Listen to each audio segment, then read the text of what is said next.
Hello दोस्तों, बुखार के टाइम बहुत ज़्यादा पानी पीना चाहिए या कम? नींबू पानी पीनी चाहिए या सादा पानी? गर्म पानी पीना चाहिए या ठंडा? बॉयल वाटर पीना चाहिए या रेगुलर वाटर? बहुत सारे पानी के संबंधित मिथ्स या मिसकंसेप्शंस हैं जो बुखार के टाइम लोगों के दिमाग में रहते हैं। पानी को लेके क्या क्या इश्यूज हो सकते हैं, आज इस इशू को एड्रेस करने का प्रयास करेंगे। हाइड्रेशन संबंधित बुखार के टाइम कौन कौन सी इंपॉर्टेंट मिथ्स है, मिसकंसेप्शन है और इस मामले में क्या करना चाहिए क्या नहीं, कौन सा पानी पीना चाहिए कौन सा नहीं, ये सारी छोटी बड़ी लेकिन जरूरी बातों पर आज हम बात करेंगे। टॉपिक पर जाने से पहले जो लोग हमारे चैनल पर नए हैं उन्हें रिक्वेस्ट करूंगा कि चैनल को सब्सक्राइब करें, वीडियोस को लाइक करें। टॉपिक इंपॉर्टेंट है, इसे एंड तक देखिएगा। टॉपिक में हमारे प्रैक्टिकल एक्सपीरियंस के कुछ पॉइंट्स, हमारे क्लिनिक के पॉइंट्स, हमारी ओपिनियन, कुछ साइंटिफिक फैक्ट्स और स्टडीज, सारी इंटरेस्टिंग बातें आपको बताऊंगा, इसलिए टॉपिक के एंड तक बने रहेगा। चलिए शुरू करते हैं इंपॉर्टेंट वीडियो।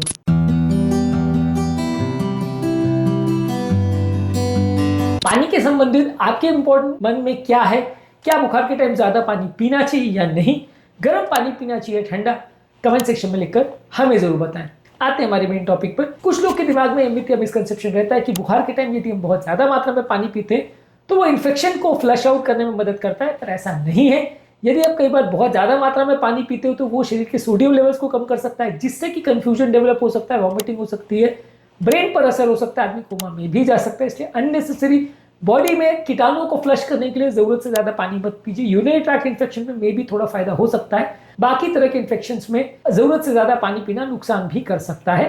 रिसेंटली हमारे पास एक पेशेंट आए थे जिनको डेंगू फीवर की प्रॉब्लम थी और वो हमारे पास ड्राउजीनेस की प्रॉब्लम को लेके आए थे, क्योंकि किसी ने उनको बताया था कि बुखार के टाइम क्योंकि डेंगू में बीपी कम हो जाता है तो खूब सारा पानी पियो, जिसकी वजह से उनको डाइल्यूशनल हाइपोनाइट्रेमिया यानी पानी ज्यादा होने की वजह से सोडियम कम हो गया था। इसके लिए हमें उनको भर्ती करना पड़ा। तो कई बार ये सब चीजों पे ध्यान देने की जरूरत है।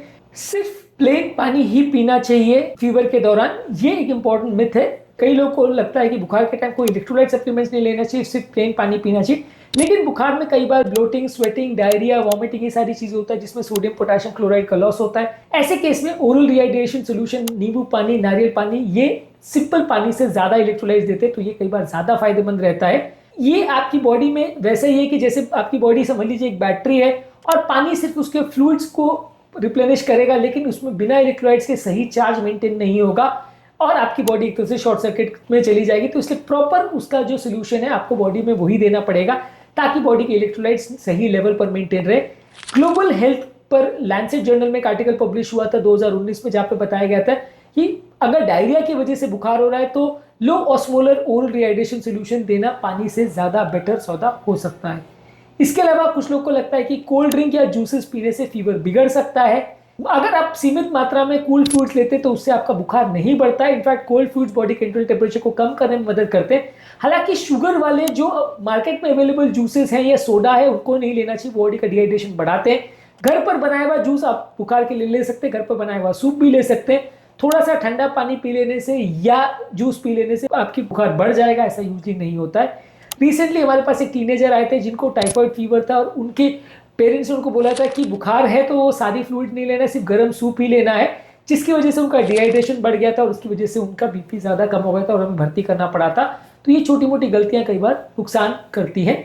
आपको ध्यान रखने की जरूरत है कि फीवर के टाइम यदि आप बॉडी में अगर पानी नहीं दोगे तो ये वैसा ही है जैसे अगर गर्मी के टाइम आपको पानी नहीं मिले तो बॉडी का हाल होता है, या अगर आपका रेडिएटर बहुत गर्म हो गया और आप उसमें पानी नहीं डालोगे तो जैसे धुआं आ जाएगा, वैसा ही होता है जब बुखार के टाइम आप बॉडी में पानी की कमी करते हैं। तो इसके अलावा आपको बुखार के टाइम दूध पीना चाहिए या नहीं, इस मामले में डिस्कस करेंगे। दूध पीना नुकसानदायक नहीं है, लेकिन बेस्ट हाइड्रेशन के लिए दूध सबसे अच्छा चीज नहीं माना जाता है। कई बार दूध की वजह से लोगों को कई बार गैस्ट्रिक अपसेट हो सकता है या नॉजिया वॉमिटिंग हो सकता है, इसलिए आपको पानी पर ज्यादा स्ट्रेस करना चाहिए। दूध बेस्ट रिहाइड्रेशन सोल्यूशन नहीं है, हाँ, लेकिन आप दूध को पियोगे तो मना भी नहीं है, पर वो बेस्ट चीज नहीं है। जर्नल ऑफ पीडियाट्रिक गैस्ट्रोएंटरोलॉजी और न्यूट्रिशन में 2015 में एक आर्टिकल पब्लिश हुआ था जहां पे गैस्ट्रोएंटराइटिस वाले बच्चों को अगर उनको ज्यादा दूध पिलाया गया था तो उनको वॉमिटिंग की प्रॉब्लम ज्यादा हो रही थी एज कम्पेयर टू वो बच्चे जिनको दूध नहीं दिया जा रहा था या सिंपल पानी दिया जा रहा था। इसके अलावा आपको ये भी समझने की जरूरत है, कुछ लोग को लगता है कि बुखार के टाइम अगर पानी की प्यास नहीं लग रही है तो भी आपको पानी नहीं पीना चाहिए, लेकिन ऐसा नहीं। कई बार बुखार के टाइम आपको प्यास ना लगे, ऐसा हो सकता है। पसीना ज्यादा होने से और श्वास ज्यादा तेज चलने से कई बार बॉडी डिहाइड्रेट हो जाती है, आपको पता नहीं चलता है। कई बार यूरिन का कलर कंसिस्टेंसी चेंज हो जाती है, आपको ध्यान नहीं देते और बॉडी किडनी फेलियर में चली जाती है। तो इसलिए प्यास ना भी लगे तो भी आपको पानी पीते रहना चाहिए। रिसेंटली हमारे पास एक पेशेंट आए थे जिनको निमोनिया था और वो बहुत कम पानी पी रहे थे क्योंकि प्यास ही नहीं लग रही थी, जिसकी वजह से उनका किडनी लेवल डिरेंज हो गया था और उनको किडनी फेलियर के लिए हमको भर्ती करना पड़ा था। निमोनिया से प्रॉब्लम नहीं हुई, किडनी फेलियर से प्रॉब्लम हो गई। इसके अलावा अल्कोहलिक ड्रिंक्स आपके फीवर को कम करते हैं, ये भी कुछ लोग सोचते हैं, लेकिन अल्कोहलिक ड्रिंक्स बॉडी को डिहाइड्रेट करते हैं, आपकी इम्यूनिटी कॉम्प्रोमाइज करते हैं, टेम्परेचर रेगुलेशन को कॉम्प्रोमाइज करते हैं, शरीर का पानी और नमक को कम करते हैं, इसलिए अल्कोहल बिल्कुल नहीं लेना चाहिए। अल्कोहलिज्म एंड अल्कोहल जर्नल में 2012 में का आर्टिकल पब्लिश हुआ था जिसमें दिखाया गया था कि अल्कोहल एंटी डायबिटिक हार्मोन को इनहिबिट करता है, जिसकी वजह से बॉडी की इम्यूनिटी कॉम्प्रोमाइज होती है, बॉडी का फ्लूइड लॉस बढ़ जाता है। इसके अलावा फ्रूट जूसेस जैसे package orange juice healthy option है, कुछ लोग को लगता है। ज्यादातर कमर्शियली अवेलेबल जो फ्रूट जूसेस होते हैं वो अच्छे नहीं होते हैं, इसमें बहुत हाई शुगर होता है, इलेक्ट्रोलाइट्स बहुत कम होता है, कई बार नेचुरल फूड होता ही नहीं है, इसकी वजह से लोग का डायरिया, शुगर स्पाइक बढ़ जाता है, कई बार डायबिटिक्स में नुकसान भी करते हैं। इसलिए घर पर बनाया हुआ जूस विदाउट एडेड शुगर ले तो ज्यादा अच्छा है, फ्रूट्स ज्यादा खाएं तो वो ज्यादा अच्छा है। कई बार लोग ओवर कंज्यूम करते हैं जिसकी वजह से प्रॉब्लम आता है, ये काफी कॉमन चीज है कि डायबिटिक पेशेंट को फीवर था या तबीयत अच्छी नहीं थी और वो हमारे पास आए और उनका शुगर 400-500 हो गया था, इसलिए क्योंकि उन्होंने बहुत ज्यादा जूसेस पी लिए क्योंकि बुखार चल रहा था। ये काफी कॉमनली होता है कि डायबिटीज का कंट्रोल सडनली बिगड़ जाता है और आपको डायबिटीज के लिए भर्ती करना पड़ जाता है। इसके अलावा कई बार बुखार के टाइम आप खाना बिल्कुल नहीं खाओ तो इससे मसल ब्रेकडाउन और किडनी डैमेज होता है, इसलिए खाना बिल्कुल नहीं खाओ, ऐसा नहीं करना चाहिए।